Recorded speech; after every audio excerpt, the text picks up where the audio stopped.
Okay. So now let's instead of doing a 1D formulation, we'll jump to a 2D formulation. Okay, it conveys the idea a little bit better. Okay, so when we look at 2D, again this is common to what we did in the integral equation methods and finite element methods also. How many polarizations are there independent that we can talk about? 2 polarizations, right? So there are 2 polarizations, TE and TM, transverse electric, transverse magnetic, and any problem, any arbitrary problem can be written as a linear superposition of both of these. So I can deal with each of these 2 separately and then worry about superposition later, right? So TE, as we have said, it consists of which variables? No, Ex, Ey, Hz, right, so far, and Tm was Hx, Hy, Ez. So let's take the TE polarization. Okay. So we'll just write down our Maxwell's equations once over here. Curl of E is equal to minus mu dB, H. So given our previous experience with Maxwell's equations, it's tempting to always replace the d by dt by a j omega, but we should remember to not do that. Okay, the whole point of FDTD. Curl of H is equal to epsilon dE by dt, okay, plus j. To keep matters simple for now, we'll assume that there is no current, but we'll add it in later in the module. Okay. Now in TE polarization, I can I can use these 2 Maxwell's equations to give me a few scalar equations, right? Because the unknowns are only Ex, Ey, and Hz. So the first equation will become, and let's further just take vacuum. Okay. So epsilon naught, right.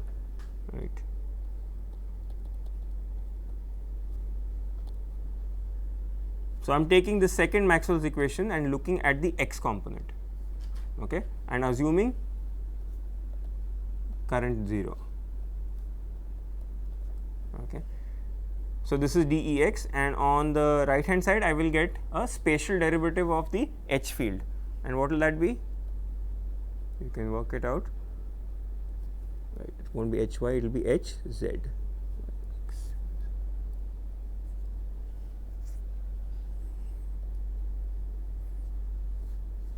Then I get the y part of this equation, again time derivative, I will get a minus dHx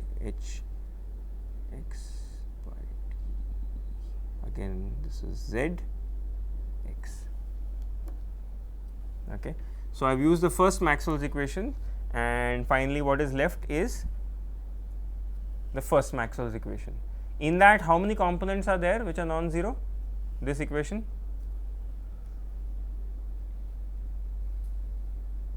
Only one, because H vector is only Hz. So I only have to take the z component.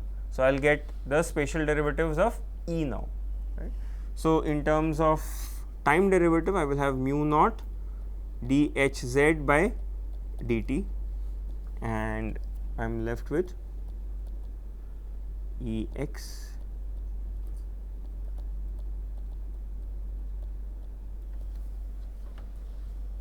three equations.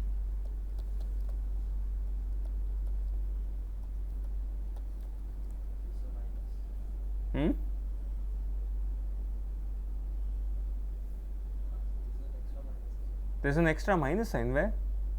Whatever is not on the right hand side. Yeah. Is just the curl. Yes. No, it's minus. That's correct, right? Okay. This is just simple working out the curl now. Here you should not make minus sign, otherwise all your computation is gone for the 6. Okay. So now we want to, before I sort of lay it out for you, let's try to design this. My variables are Ex, Ey, Hz, that, and they have to be discretized in space and time. Okay. I have seen that the discretization scheme needs me to know E at different points in space, different points in time, right. So what you, I mean the way to do this is, you have to make a grid. Obviously, it's a two-dimensional problem. The unknowns are on a grid, right? So I make a grid.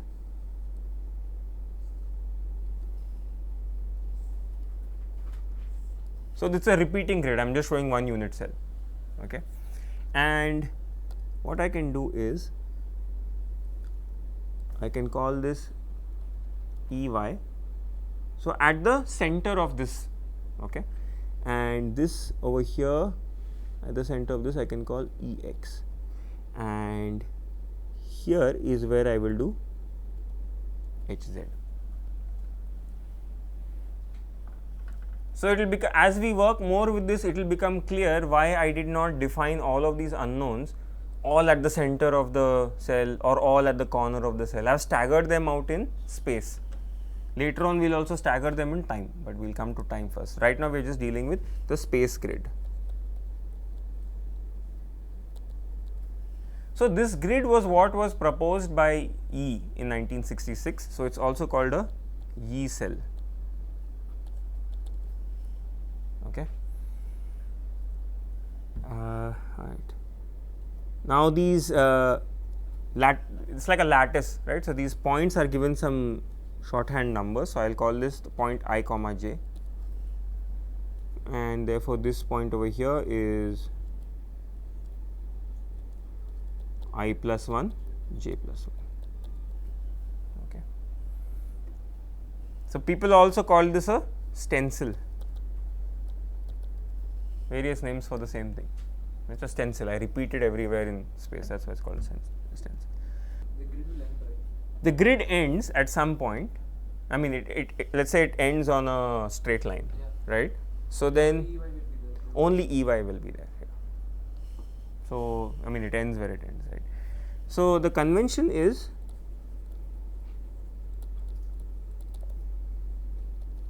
the electric field is being discretized along the grid boundaries. Okay.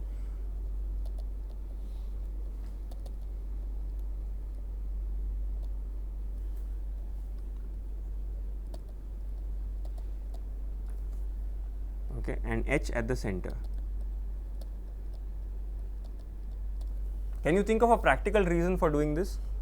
I could have done it the other way also. Huh? Continuity equation. So most materials that we work with are electric, I mean they are not magnetic materials, they are electric materials. So we have to many times worry about tangential continuity of electric fields. So by choosing a variable to be at the grid line, it's easier to work with boundary conditions. So it's not a golden rule. You can have it the other way. You can define your electric fields to be at the center of the domain and magnetic fields on the boundary. So this is just one choice. Okay. So this is the convention. Okay. Now we also need a notation. So let's write that out. So if it was TM polarization, then I would have taken electric field to be this. I'll show you what we'll do with TM polarization. Okay. We can have HZ also at each of the grid points. At the corners, we can have HZ at the corners also. In fact, that's what we do in the case of the TM polarization. Okay. So let's just write down some notation over here. So EX, for example, at I plus half, if I write something like this, EX at I plus half j, you know what that means, right? It means that I am actually evaluating EX at x is equal to x naught, some x naught which is a reference, plus I by 2 times the discretization delta x, and y naught plus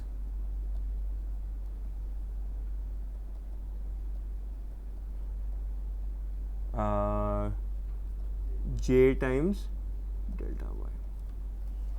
So instead of writing this very long right hand side, I just use this shorthand for the left hand side. I just mention which are the points at which. So Ex, for example, is not evaluated at integer x's, but it's evaluated at integer y's. So that's why it's I plus half. Similarly, Ey, where are we discretizing Ey? I comma j plus half. And it's clear what I mean by this. Similarly, when I talk about Hz, I am doing I plus half, j plus half. Okay. What about Ex? I plus half, comma j. Yeah, x naught is some origin. Delta x is the discretization, right? So I plus half. So I times delta x will bring me to the corner, plus half delta x will bring me to where this electric field is being discretized. It's being discretized in the middle, right? Middle of the line. So that's why the plus half is necessary. Similarly, for in the case of Ey, it's in the y part it's j plus half, not j. But when we go in the x direction, there y will be constant. When we go in the X direction, but the y coordinates won't change. yeah, they won't change. So that's why it's just j. Yeah, I'm just trying to discretize a 2D grid in terms of node locations. That's all. Okay. One thing we are missing so far is time. Time has not been indicated over here, and we should discretize time also, right? So again, the notation that we'll have for time is, we'll put it in the superscript, right?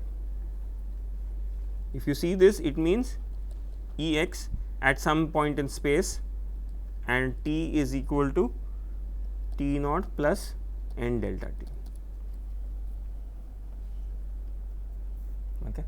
So we'll use these very compact notations to describe where we are talking about space and time. Okay.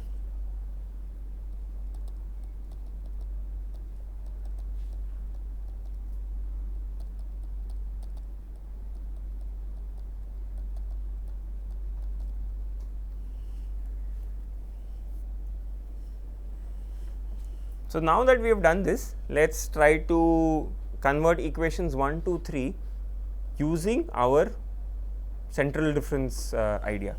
Okay. So the first equation, what do we write for our first equation? So it is time derivative of Ex. So for now we'll just write, so equation 1, it becomes, so we'll just write this as E naught Ex. We'll put a dot on top to indicate time derivative. What coordinates in terms of I and j? I plus half j is equal to, now we come to the h part. Okay. So partial derivative of hz with respect to which coordinate? Y coordinate. Okay. So what should I write in the right hand side? So this is hz. Okay, so what should I write this as? Yeah. Yeah.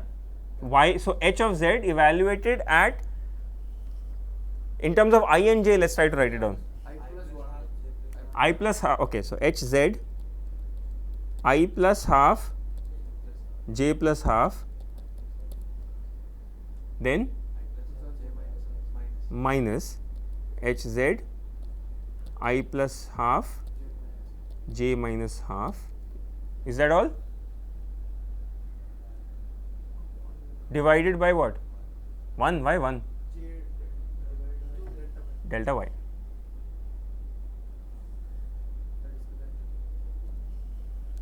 Right? The difference between these 2 points. Don't think that these, only the notation is ij, doesn't mean that everything is separated by unit distance, right? The separation is there, you can see delta x and delta y is the discretization. I have mentioned it just as a dot on top. We will open it up later. First, I want to get the space parts done correctly. Okay. Second equation, again simple. So it's a time derivative of Ey, but evaluated where? Coordinates I, comma j plus half. Very good. Now I have partial derivative of h with respect to x. Okay, with a minus sign. Never mind the minus sign. Hz, first term. Actually, let's absorb the minus sign inside. Okay.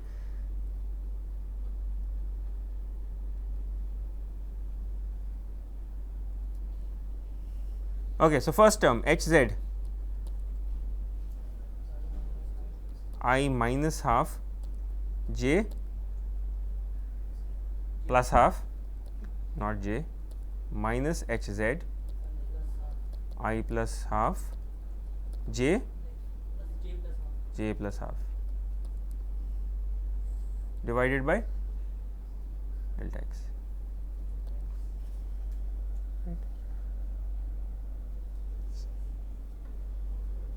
Right. So, there is a sort of trick, a shorthand trick you can use to remember this. The Ex derivative can be thought of as top minus bottom, right, the top value minus the bottom value. So, I write this as top minus bottom, right, and this over here can be thought of as second left minus right.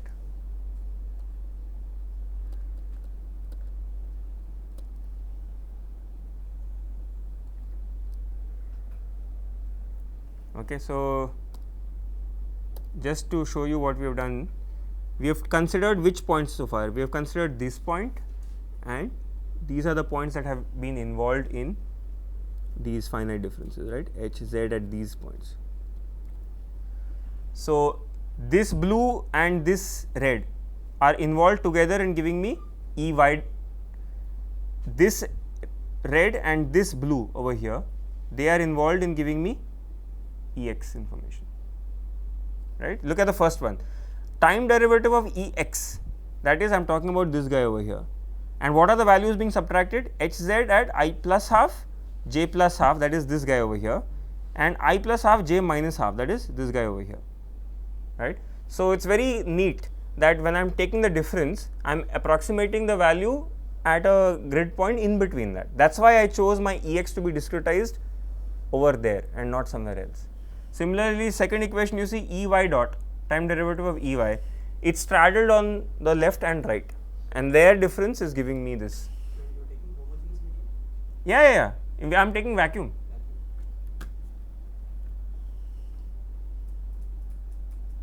Epsilon naught is here, so it is vacuum. Okay. Then what is left? Equation 3. What becomes of equation 3? So, equation 3, alright. So, left hand side is simple, mu naught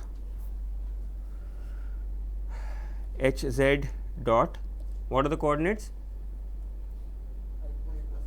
I plus half, j plus half, no problem. Okay. Now, I have to write this in terms of space derivatives of Ex and Ey. So, the first term, this is the first term and this is the second term. First term is Ex y derivatives, okay, Ex y derivative. So, look over here, I am trying to find out approximate hz derivative over here. So, first term is Ex derivative in space. So, what will the first term be?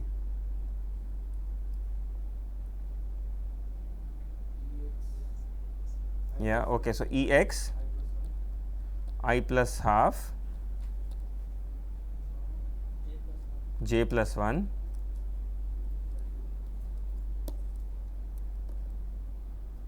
oops, technical problem, this is j plus 1 minus Ex I plus half j divided by delta y. Okay. That is the first term minus, let us write down the second term over here,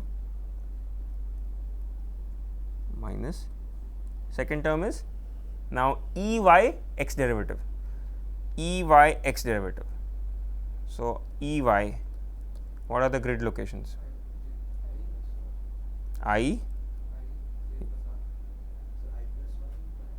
yeah, he is right, this is going to be I plus 1, j plus half minus Ey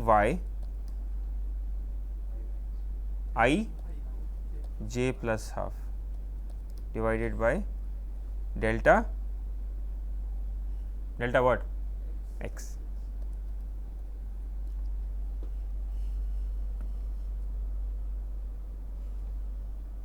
right? So once you keep this grid in mind, it's very geometric. You can just see what minus what and so on, right? So now you can appreciate why we have staggered Ex, Ey, Hz in such a way, because all the three equations are giving me an approximation at the correct point. When I take, for example, if you look back here, look at this expression over here. When I take and look at the right hand side is f of z0 plus delta z by 2 minus f of z0 minus delta z by 2. This is accurate estimate of f prime at which point? Z0. That means the average of the 2 points, right? So that's the reason why this staggered grid is chosen. So when I take the spatial derivative of Ey, right? When I take the spatial derivative of Ey with respect to x, the approximation is valid at the midpoint of those two places, which is where I have chosen Hz to be.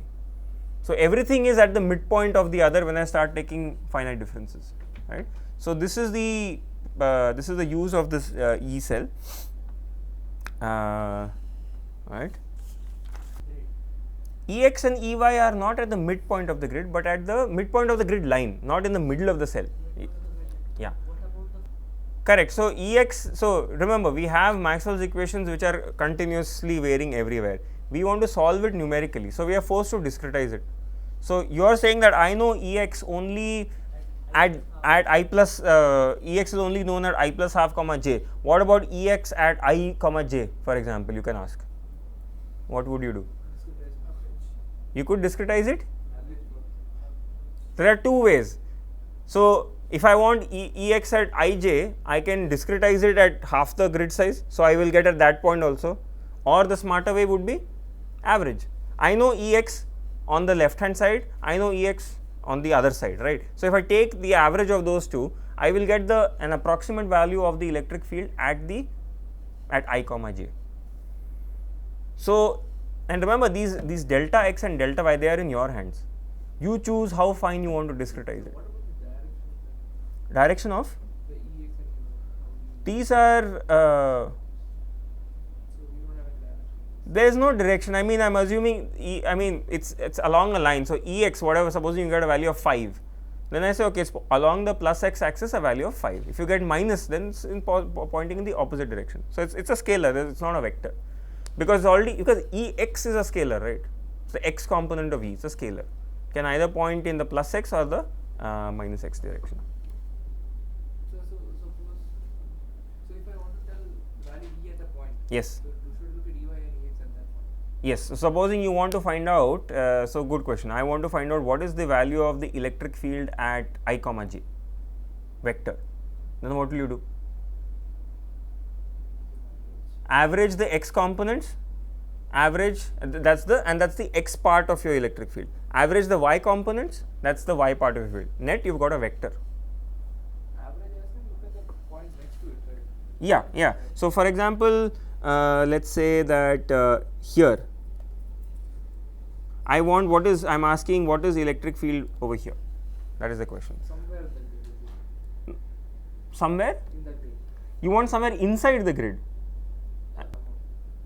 Yeah, so if I want to find the electric field at this vector over here, so I will take the x component to be the average of this Ex and this Ex, right? So that will give me the x part. So then there will be points where we can't do anything. Yeah, there will be points. So let's come to it step by step. So at this grid point, what do? I take the average of this and this. There's also a Ey here and a Ey here. I take the average of this and that pops in over here into the second component, right? So this goes into the first component. Now I've got a vector E.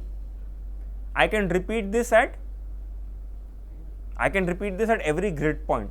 Easiest thing. So basically what I've done is on a square grid, on a rectangular grid, I have got at every node location, I have got the electric field.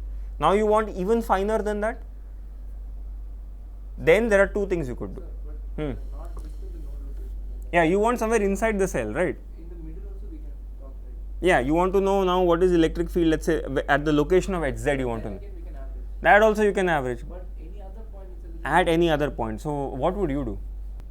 So what is that mathematical procedure called? You all know it. all of you know what, so you want to find out, the question is find out the electric field at some random point inside here like this. What is that word? Technical word, you all know it. Interpolation. Right? Once you know values on a grid, if you want finer than that, interpolate. Okay. Now typically this turns out to not be a real issue. I mean, because you're seeing it for the first time, this question comes out. The discretizations delta x and delta y, typically they are so small, they are on the order of lambda by 10, lambda by 20, where wavelength is lambda, right. So for example, if I have a 1 gigahertz, your mobile phone works at 1 gigahertz, 30 centimeters, so your discretization is 30 centimeters say by 10, 3 centimeters, or even smaller than that, let us say 1 centimeter. So every 1 centimeter you are anyway calculating the electric field. It does not vary so much that you want to know at some very minute location. Okay. This is also, it will turn out to be quite a disadvantage of these finite difference time domain methods, because you have to discretize everything so finely. So that is why these are called brute force methods. You just brute force in space and time calculate everything, even though you do not need it. Finally, you do not need it, right. The radar cross section example, finally what do I want to know? I want to know the tangential currents so that I can apply Huygens principle to find out the field everywhere. But when you do FDTD, I have to find out the fields everywhere in space. From that, only take out what is along the edges. So there is a lot of work that needs to be done to just get one small thing. What about the time derivative? Yeah, so that is what we will talk about in the next slide. How do you deal with the time derivative? Okay. All right. So hopefully everyone has got this stencil very clearly in their minds, right. So main point is staggered by half a grid. Delta x go like this. Yeah, go like this, right. So top minus bottom, left minus right. These are the keywords. All right.